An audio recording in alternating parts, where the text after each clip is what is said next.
మెదక్ జిల్లా నర్సాపూర్లో వివాహేతర సంబంధం ఓ వ్యక్తి హత్యకు దారితీసింది.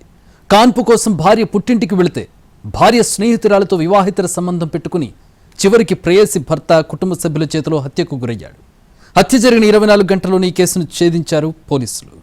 ఉత్తరప్రదేశ్లో ఉత్తరాల తాలూకా గోండా జిల్లా గోవర్ధన్ గ్రామానికి చెందిన 25 ఏళ్ల షారుఖ్ అన్సారీ ప్లంబింగ్ వర్క్ చేస్తూ జీవనం కొనసాగిస్తున్నాడు.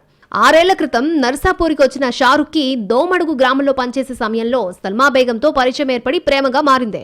పెద్దలను ఒప్పించి ఇద్దరు పెళ్లి చేసుకుని నర్సాపూర్లో ఉంటున్నారు. సల్మా బేగం, నర్సాపూర్కు చెందిన అప్షా బేగం ఇద్దరు చిన్ననాటి స్నేహితులు. దీంతో ఓ రోజు భర్త షారుఖ్కి తన స్నేహితురాలు అప్షాని పరిచయం చేసింది భార్య సల్మా. కొన్నాళ్ల క్రితం అప్షా బేగంకి జహీరాబాద్కి చెందిన మహమ్మద్ షబ్బర్ అనే వ్యక్తితో వివాహం జరిగింది. అప్పటి నుంచి ఒకరింటికొకరు వస్తుండేవారు. ఇదే సమయంలో సల్మా బేగం భర్త షారుఖ్ తన భార్య ఫ్రెండ్ అప్షాతో వివాహితర సంబంధం పెట్టుకున్నాడు. కొన్ని రోజుల తర్వాత విషయం ఇరు కుటుంబాలు తెలియడంతో వాగ్వాదం జరిగింది. అప్షా బేగం భర్త షబ్బర్ పాత నేరస్తుడు.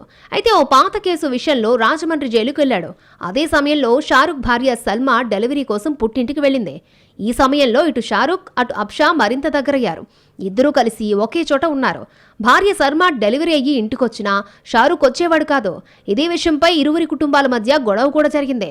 అంతలోనే అప్షా భర్త షబ్బర్ రాజమండ్రి జైలు నుంచి విడుదలయ్యాడు. తన భార్య షారుఖ్ కలిసి ఉంటున్నారన్న విషయాన్ని జీర్ణించుకోలేకపోయాడు. తన తల్లిదండ్రులు మైనర్ అయిన బావమర్తితో ఈ నెల 17న నర్సాపూర్లో సల్మా బేగం వద్దకొచ్చి నీ భర్త తీరు మార్చుకోమని హెచ్చరించారు. ఇప్పటి నుంచి ఒకరికొకరు మాట్లాడుకోవద్దని రాత్రి 9 గంటల సమయంలో అక్కడి నుంచి తన భార్య అప్షాతో కలిసి వెళ్లిపోయాడు షబ్బర్. అయితే ఈ పంచాయతీకి షారుఖ్ రాకపోవడంతో షారుఖ్ తన భార్య వివాహితర సంబంధం పెట్టుకునే అవకాశం ఉందని, షారుఖ్ను చంపేస్తేనే ఈ సమస్యకు పరిష్కారం లభిస్తుందని భావించాడు షబ్బర్. తన భార్యతో బలవంతంగా షారుఖ్కి ఫోన్ చేయించి నరసాపూర్లోని రాయిరావు చెరువు కట్ట వద్దకు రమ్మని చెప్పించాడు. ప్రేయసి ఫోన్ చేయగానే రాత్రి 10 గంటలకు అక్కడికి వెళ్లాడు షారుఖ్. షారుఖ్ అన్సారీ అక్కడికి రాగానే షబ్బర్ అతని కుటుంబ సభ్యులు అతడితో వాగ్వాదానికి దిగారు. పారిపోయే ప్రయత్నం చేయగా షారుఖ్ ని పట్టుకున్నారు. అప్పటికి షబ్బర్ తన వెంట తెచ్చుకున్న కత్తితో పలుమార్లు షారుఖ్ పై విచక్షణారహితంగా దాడి చేశాడు. అయినా షారుఖ్ చావకపోవడంతో చివరికి కత్తితో గొంతు కోసి చంపేశాడు. అనంతరం అదే రాత్రి షారుఖ్ భార్యకు ఫోన్ చేసి నీ భర్తని చంపేశా, రాయిరావు చెరువు కట్టపై డెడ్ బాడీ ఉంది చూసుకో అని చెప్పి అక్కడి నుంచి వెళ్లిపోయాడు షబ్బర్. షారుఖ్ భార్య సల్మా వెంటనే పోలీసులకు ఫోన్ చేసి విషయం చెప్పడంతో పోలీసులు ఆమెను తీసుకుని రాయిరావు చెరువు కట్టపైకి వెళ్లారు. అప్పటికే షారుఖ్ చెట్ల పొదల్లో చనిపోయి పడున్నాడు.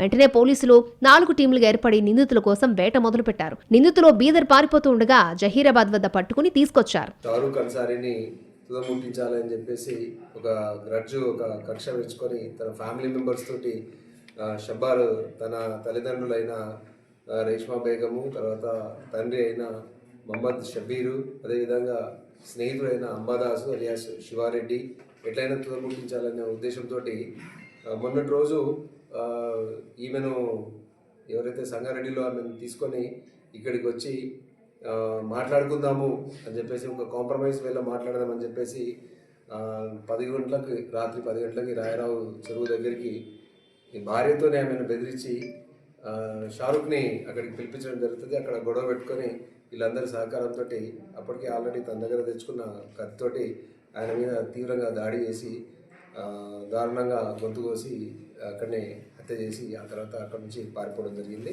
ఈ కేసులో A1 గా అప్షా భర్త షబ్బర్, A2 గా షబ్బర్ తండ్రి షబ్బీర్, A3 గా షబ్బర్ తల్లి రేష్మా బేగంతో పాటు షబ్బర్ బావమర్ది మైనర్ కావడంతో అతని జువైనల్ హోమ్ కి తరలించారు.